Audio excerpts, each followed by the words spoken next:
ಗಂಡನಿಗೆ ಅಲ್ಲಿ 80,000 ಕೊಡದಿದ್ರೆ ನಿಮ್ಮ ಗಂಡನ ಬಾಡಿ ಬಿಟ್ಟು ಕೊಡ್ತಿರ್ಲಿಲ್ಲ ಅವರು. ಅದ್ ನೆನಪಿಡಿ ಅಂದೆ. ಇದು ಹಿಂದೂಗಳ ರಕ್ತ, ಮುಸಲ್ಮಾನ್ ರಕ್ತ, ಕ್ರಿಶ್ಚಿಯನ್ ರಕ್ತ ಅಂತ ಇರುವುದಿಲ್ಲ. ಯಾವುದೇ ಬೇರೆ ವಸ್ತುಗಳನ್ನೆಲ್ಲ ಉತ್ಪಾದನೆ ಮಾಡಬಹುದು, ಅದೇ ರಕ್ತವನ್ನು ಉತ್ಪಾದನೆ ಮಾಡ್ಲಿಕ್ಕಾಗುದಿಲ್ಲ. ಇವತ್ತೊಂದು ವಿಷಯ ಹೇಳಲೇಬೇಕು. ಏನಂದ್ರೆ, ನಾನು ಸಮಾಜಮುಖಿ ಕಾರ್ಯಕ್ರಮ ಮಾಡ್ತಾ ಇರ್ತೇನೆ ಕೆಲಸಗಳನ್ನು. ಆ ಕೆಲಸ ಮಾಡುವಾಗ ನನಗೆ ಕೆಲವು ಜನ ನನ್ಗೆ ಹೇಳಿದ್ದಾರೆ, ಇದು ನಾನು ಈಗ ಇತ್ತೀಚೆಗೆ ನಡೆದ ಒಂದು ಘಟನೆ ನಿಮ್ಗೆ ಹೇಳಲೇಬೇಕು. ಯಾಕೆಂದ್ರೆ ಜನರಲ್ಲಿ ಇನ್ನೂ ಸಹ ಈ ಜಾತಿ ಭೇದ ಇದು ಹೋಗ್ಬೇಕು. ಯಾಕೆಂದ್ರೆ ಇತ್ತೀಚೆಗೆ ಈಗ ಒಂದು 2-3 ದಿನ ಆಯ್ತು ಇದೊಂದು ಘಟನೆ ಆಗಿ, ಇದನ್ನು ನಿಮ್ಗೆಲ್ಲ ಹೇಳಲಿಕ್ಕೆ ಇಷ್ಟಪಡ್ತೇನೆ. ಏನಾಯ್ತಂದ್ರೆ, ವೆನ್ಲಾಕ್ ಅಲ್ಲಿ ಒಂದು ಅವರಿಗೆ ಹಣ ಇಲ್ಲ, ತುಂಬಾ ಬಡವರು. ಅವರು ನನಗೆ ಫೋನ್ ಮಾಡಿ ಹೇಳಿದ್ರು, ಫಸ್ಟ್ಗೆ AJ ಇದ್ರು, ಅವರನ್ನು ಡಿಸ್ಚಾರ್ಜ್ ಮಾಡಿಸ್ಬೇಕು, ನನ್ನ ಹತ್ರ ಹಣ ಇಲ್ಲ, 1 ಲಕ್ಷ ಆಗಿದೆ ಅಂತ ಹೇಳಿದ್ರು. ಆಗ ಆ 1 ಲಕ್ಷ ಆಗಿದೆ ಅಂತ ಹೇಳುವಾಗ ಅವರ ಹತ್ರ 1 ಪೈಸೆ ಇಲ್ಲ, ಇರುವುದು ತಾಯಿ ಮಗಳು ಇಬ್ರೇ. ಆದ್ರೆ ಅವಾಗ ಅವರಿಗೆ ಹೋಗ್ಬಿಟ್ಟು ಅಲ್ಲಿಂದ ಅವರ ಹತ್ರ ಹಣ ಇಲ್ಲ. ಆಗ ನಾನು ಮಾಡಿ ಅವರನ್ನು ಕರ್ಕೊಂಡು ಹೋಗಿ ಎಲ್ಲ ಬಂದರ್ನಲ್ಲಿ ಅವರ ಒಂದಿಗೆ ಮಾಡಿಸಿದೆ. ಆಗ ಹಣ ಎಲ್ಲ ಕಲೆಕ್ಷನ್ ಆಯಿತು. ಅಲ್ಲಿ ಮಾತಾಡಿ 80,000ಕ್ಕೆ ಮಾತಾಡಿ ಡಿಸ್ಚಾರ್ಜ್ ಮಾಡಿಸಿ, ಅಲ್ಲಿ ಆಗುದಿಲ್ಲ ಅಂತ ಹೇಳುವಾಗ ವೆನ್ಲಾಕ್ಗೆ ಶಿಫ್ಟ್ ಮಾಡಿದೆವು. ಅದು ತುಂಬಾ ಎಮರ್ಜೆನ್ಸಿ ಅವ್ರದ್ದು ಕೇಸ್ ಮಾಡುವಾಗ ಅಲ್ಲಿ ಆಯಿತು. ಆಗ ಅಕಸ್ಮಾತ್ ಅವ್ರದ್ದು ಡೆತ್ ಆಯಿತು. ಡೆತ್ ಆಗುವಾಗ ನಾನು ಬ್ಯಾಂಗ್ಳೂರಿಗೆ ಹೋಗ್ತಾ ಇದ್ದೆ. ಇಲ್ಲಿ ನಾನು ಅಡ್ಮಿಟ್ ಎಲ್ಲ ಮಾಡಿ ಆಯಿತು. ಆಗ ನನಗೆ ಕಾಲ್ ಬಂತು, ಅವರಿಗೆ MLC ಆಗಬೇಕು, ಅಂದರೆ ಪೋಸ್ಟ್ ಮಾರ್ಟಮ್ ಆಗಬೇಕು ಅಂತ. ಆಗ ಯಾಕೆಂದ್ರೆ ತರ್ತಾ ಇರುವಾಗನೇ ಡೆತ್ ಆಗಿದೆ. ಆಗ ನನಗೆ ಹೇಳಿದ್ರು 3 ಜನ ಸಿಗ್ನೇಚರಿಗೆ ಬೇಕು ಅಂತ. ಆಗ ನಾನು ಯಾವಾಗಲೂ ವೆನ್ಲಾಕ್ ಅಲ್ಲಿ ಕಲಿತಾ ಇರ್ತಾರೆ, ಸ್ಟೂಡೆಂಟ್ಗಳು ಇರ್ತಾರೆ, ಅದರಲ್ಲಿ ಅಲ್ಲಿ ಮುಸಲ್ಮಾನರು ಜಾಸ್ತಿ ಇದ್ದಾರೆ ಸ್ಟೂಡೆಂಟ್ಗಳು. ನಾನು ಅವರ ಹತ್ರ ಕೇಳಿ ನಾನು ಸಹ ಒಂದು ನಿಲ್ತಿದ್ದೆ, ಅವರನ್ನು ಸಹ ನಿಲ್ಲಿಸ್ತಿದ್ದೆ. ಆದರೆ ಈ ಹೆಂಗಸ್ ನನಗೆ ಫೋನ್ ಮಾಡಿ ಹೇಳಿತ್ತು, ನೋಡಿ ಮೇಡಮ್, ನಾವು ಬ್ರಾಹ್ಮಣರು, ನನಗೆ ಇಲ್ಲಿ ಮುಸಲ್ಮಾನರು ಸಿಗ್ನೇಚರ್ ಹಾಕಬಾರ್ದು, ನನ್ನ ಗಂಡನಿಗೆ ನನ್ನ ಮುಸಲ್ಮಾನರು ಕಂಡ್ರೆ ಆಗ್ತಿರ್ಲಿಲ್ಲ ಅಂತ.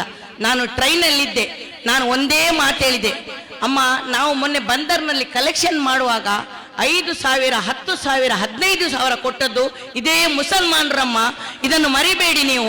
ಯಾಕೆಂದ್ರೆ ಆಗ ನಿಮ್ಮ ಗಂಡನಿಗೆ ಅಲ್ಲಿ 80,000 ಕೊಡದಿದ್ರೆ ನಿಮ್ಮ ಗಂಡನ ಬಾಡಿ ಬಿಟ್ಟು ಕೊಡ್ತಿರ್ಲಿಲ್ಲ ಅವರು, ಅದ್ ನೆನಪಿಡಿ ಅಂದೆ. ಅಲ್ಲ, ಆದ್ರೂ ನನ್ನ ಗಂಡನ ಆತ್ಮಕ್ಕೆ ಶಾಂತಿ ಸಿಗುವುದಿಲ್ಲ ಅಂದ್ರು.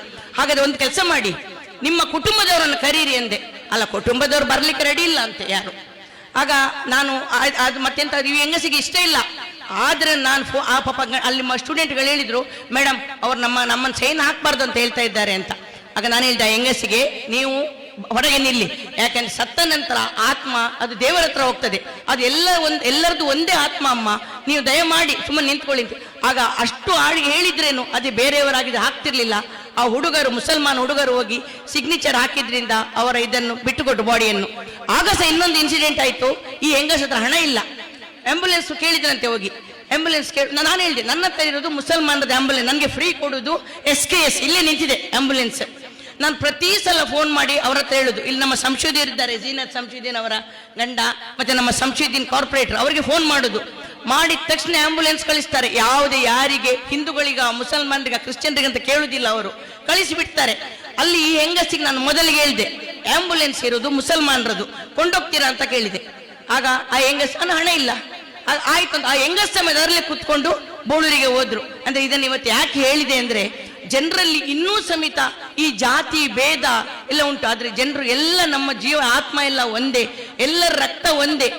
ರಕ್ತದಾನ ಮಾಡುವಾಗ ಆ ರಕ್ತ ಈ ರಕ್ತ ಅಂತ ಇರುವುದಿಲ್ಲ. ಅಂದ್ರೆ ಇದು ಹಿಂದೂಗಳ ರಕ್ತ, ಮುಸಲ್ಮಾನ್ ರಕ್ತ, ಕ್ರಿಶ್ಚಿಯನ್ ರಕ್ತ ಅಂತ ಇರುವುದಿಲ್ಲ. ನಾವು ಬ್ಲಡ್ ಬ್ಯಾಂಕಿಗೆ ಹೋಗಿ ಕೇಳುವಾಗ 1 ಯೂನಿಟ್ ಬ್ಲಡ್ ಕೊಡಿ ಅಂತ ಕೇಳ್ತೇವೆ. ಹಾಗೆ ಅಲ್ಲಿ ಹೋಗ್ಬಿಟ್ಟು ನಾವು ನಮಗೆ ಹಿಂದೂಗಳದೇ ರಕ್ತ ಬೇಕು, ನಮಗೆ ಮುಸಲ್ಮಾನರದೇ ರಕ್ತ ಬೇಕಂತ ಕೇಳುವುದಿಲ್ಲ. ಅದಕ್ಕೆ ಈ ಒಂದು ವೇದಿಕೆ ಒಂದು ಸಾಕ್ಷಿ. ಯಾಕಂದ್ರೆ ಈ ವೇದಿಕೆಯಲ್ಲಿ ಹಿಂದೂ, ಮುಸ್ಲಿಂ, ಕ್ರಿಶ್ಚಿಯನ್ ಎಲ್ಲರೂ ಒಂದಾಗಿ ಕುತ್ಕೊಂಡದೇ ಒಂದು ದೊಡ್ಡ ಸಾಕ್ಷಿ. ಹಾಗೆ ರಕ್ತದಾನ ಮಾಡಲಿಕ್ಕೆ ಸಹ ಇಲ್ಲಿ ಎಷ್ಟೋ ಹಿಂದೂಗಳು ಬಂದಿರ್ಬೋದು, ಮುಸಲ್ಮಾನರು ಇರ್ಬೋದು, ಕ್ರಿಶ್ಚಿಯನ್ ಇರ್ಬೋದು, ಅವರು ಎಲ್ಲ ಬ್ಲಡ್ ಕೊಡುವಾಗ ಮಾತ್ರ ನಮಗೆ ಗೊತ್ತಾಗ್ತದೆ. ಅದೇ ಆ ಬ್ಲಡ್ ಬ್ಯಾಂಕಿಗೆ ಹೋಗುವಾಗ ಆ ಬ್ಲಡ್ ಎಲ್ಲ ಒಂದಾಗಿರ್ತದೆ. ಹಾಗೆ ಎಲ್ಲ ಮನುಷ್ಯರು ಹಾಗೆ ಇರಬೇಕು. ಯಾಕಂತ ಹೇಳಿದ್ರೆ ನಾವೇನು ಯಾವುದೇ ಜಾತಿ ಮತ ಭೇದ ನೋಡದೆ ಒಬ್ಬನ ಜೀವ ಉಳಿಸ್ಲಿಕ್ಕೆ, ರಕ್ತ ಅಂದ್ರೆ ಅದನ್ನು ಉತ್ಪಾದನೆ ಮಾಡ್ಲಿಕ್ಕೆ ಆಗುದಿಲ್ಲ. ಯಾವುದೇ ಬೇರೆ ವಸ್ತುಗಳನ್ನೆಲ್ಲ ಉತ್ಪಾದನೆ ಮಾಡಬಹುದು, ಆದರೆ ರಕ್ತವನ್ನು ಉತ್ಪಾದನೆ ಮಾಡ್ಲಿಕ್ಕೆ ಆಗುದಿಲ್ಲ. ಇದು ದೇವರು ನಮಗೆ ಒಂದು ಕೊಟ್ಟ ಒಂದು ಅವಕಾಶ.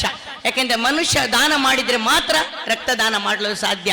ಯಾಕೆಂದ್ರೆ ಒಂದು ಮನುಷ್ಯನ ಜೀವ ಉಳಿಸ್ಲಿಕ್ಕೆ ಸಹ ಒಬ್ಬನಿಂದ ಒಂದು ರಕ್ತದಾನ ಮಾಡಿದ್ರೆ ನಮ್ಗೆ ಎಷ್ಟು ಖುಷಿ ಆಗ್ತದೆ. ನಮ್ಗೆ ಗೊತ್ತಿರ್ಲಿಕ್ಕಿಲ್ಲ ನಾವು ಒಬ್ಬನ ಜೀವ ಉಳಿಸಿದ್ದೇವೆ ಅಂತ.